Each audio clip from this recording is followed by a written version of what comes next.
తెలంగాణ రాష్ట్రంలో ఉన్నటువంటి ప్రభుత్వ విద్యారంగాన్ని బలోపేతం చేయాలని మొన్న రేవంత్ రెడ్డి ఏదైతే 27 పాఠశాలను 4000 పాఠశాలలు కుదిసిన మాట వెంటనే వెనక్కి తీసుకోవాలని చెప్పేసి ఈ రాష్ట్రంలో ప్రైవేట్ కార్పొరేట్ విద్యా సంస్థలు దోపిడీ చేసిన ఫీజులను అరికట్టాలని చెప్పేసి వెంటనే ఫీజు నియంత్రణ చట్టాన్ని అమలు చేయాలని చెప్పేసి ఈ యొక్క డిమాండ్తో ఈరోజు కార్యక్రమం తీసుకున్నాము.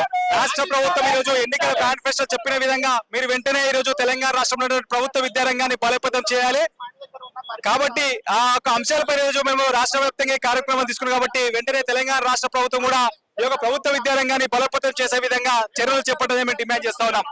సిగ్గు లేకుండా 27,000 పాఠశాల 4,000 కుదిస్తున్న రేవంత్ రెడ్డి నీకు సిగ్గుందని అడుగుతా ఉన్నాం. గతంలో మాతో పాటు ఉద్యమాలు చేసి ఈ రోజు అధికారం రాగానే సిగ్గు లేకుండా ప్రైవేట్ కార్పొరేట్ పాఠశాల వత్తాసు పడతా ఉన్నాం. వాళ్ళ దగ్గర డొనేషన్ తీసుకుని డబ్బులు కాసపడి ఈ రోజు ప్రభుత్వ విద్యార్థులు మోసం చేసే ప్రయత్నం చేస్తాను. ఇది కరెక్ట్ కాదు. వచ్చే ఎన్నికలు ఇదే విధానాన్ని అవలంబిస్తే 4,000 పాఠశాలకు వస్తే నీ సంగతి చెప్తాను, ఎంత హెచ్చరిస్తా ఉన్నాం. భవిష్యత్తులో ప్రభుత్వ పాఠశాల విద్యార్థులతో మా దమ్ము చూపిస్తాము ఈ సందర్భంగా హెచ్చరిస్తాం.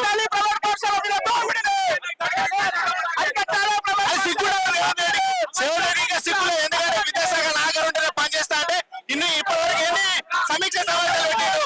కనీసం ఆంధ్రప్రదేశ్ విద్యాశాఖ మంత్రి విద్యాశాఖతో సమావేశాలు పెట్టి ఏం చేద్దాం తమ్ముడు మాట్లాడితే ఈ రోజు కనీసం విద్యాశాఖ అపార్ట్మెంట్ కూడా లేని పరిస్థితిలో రేవంత్ రెడ్డి ఉన్నాడు. ఇది సిగ్గులైనటువంటి ప్రభుత్వ విద్యారంగాన్ని బలోపేతం చేయకుండా ప్రభుత్వ విద్యారంగానికి కావాల్సిన నిధులు కేటాయించకుండా ఈ రోజు ప్రైవేట్ కార్పొరేట్ విద్యా సంస్థలకు ప్రోత్సహించే పరిస్థితి రాష్ట్ర ప్రభుత్వం ఎవరిస్తున్నది. ఈరోజు విద్యాశాఖ మంత్రి ఉన్నటువంటి రేవంత్ రెడ్డి గారు ఈ రాష్ట్రంలో ఉన్నటువంటి ప్రైవేట్ కార్పొరేట్ విద్యా సంస్థలు ఫీజులతో చేస్తున్న కనీసం దాన్ని పట్టించుకునే పరిస్థితి లేదు.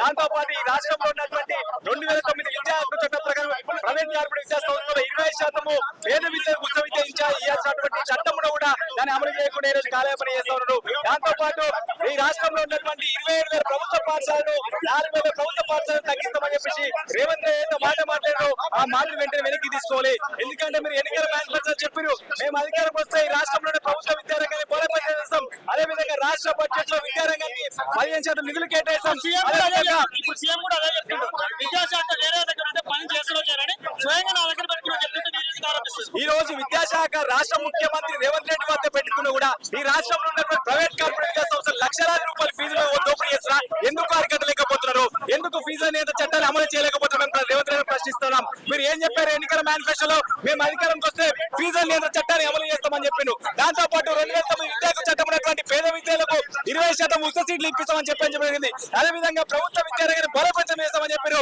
అదే విధంగా రాష్ట్ర బడ్జెట్ లో 15% నిధులకే విద్యారంగానికి 15% నిధులు కేటాయిస్తామని చెప్పారు. మరి మీరు చెప్పిన మాటలు ఎక్కడ అమలు చేస్తా ఉన్నారు? విద్యాశాఖ 2.5 సంవత్సరాలు మీ మాత్రం ఉంది కదా, మరి ఎక్కడ విద్యార్థులకు న్యాయం చేస్తున్నారు, ఎక్కడ పేద విద్యార్థులకు న్యాయం చేస్తున్నారు? మీరు ఎక్కడ చేయడం లేదు. కేవలం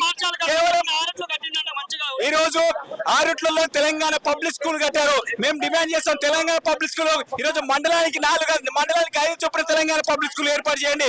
దాంతో పాటు ఈ రాష్ట్రంలో ఉన్నటువంటి ప్రభుత్వ విద్యారంగంలో ఉన్నటువంటి సంవత్సరం దాదాపు 30% నిధులు కేటాయిస్తున్నాయి. ఈ రాష్ట్రంలో ఉన్నటువంటి ప్రభుత్వ విద్యారంగాన్ని బలోపేతం చేసుకోవచ్చు.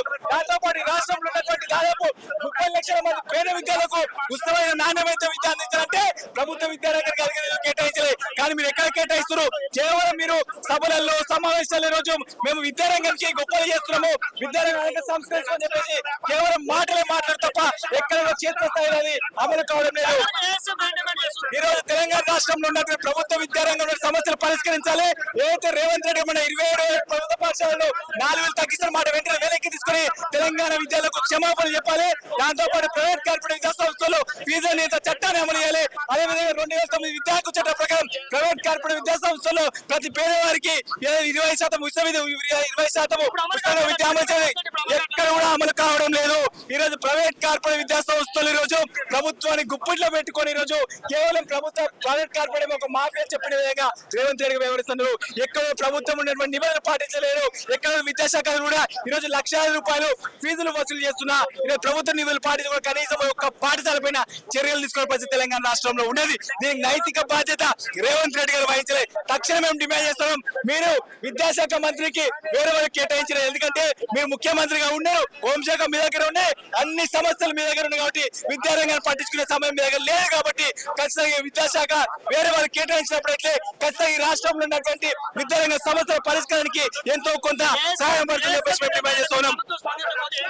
ప్రభుత్వం స్పందించకపోతే ఖచ్చితంగా ఈ రాష్ట్రంలో ఉన్నటువంటి ఎమ్మెల్యే కానివ్వండి, మంత్రులు ప్రభుత్వ పాలకులను ప్రశ్నిస్తాం, ఎక్కడికక్కడికి అడ్డుకుంటాం. ఖచ్చితంగా ఈ రాష్ట్రంలో ఉన్నటువంటి ప్రభుత్వ విద్యారంగాన్ని కాపాడుకోవడానికి ఏఎస్ఎఫ్ ముందుంటుంది. అదేవిధంగా ప్రైవేట్ కార్పొరేట్ సంస్థ ఫీజుల దోపిడీకి అరికట్టే విధంగా ఏఎస్ఎఫ్ కార్యాచరణ తీసుకొని ఖచ్చితంగా ప్రభుత్వం వ్యతిరేకంగా భవిష్యత్తులో పోరాటాలు కొనసాగిస్తామని చెప్పేసి ఈ సందర్భంగా రాష్ట్ర ప్రభుత్వం హెచ్చరిస్తా ఉన్నాం.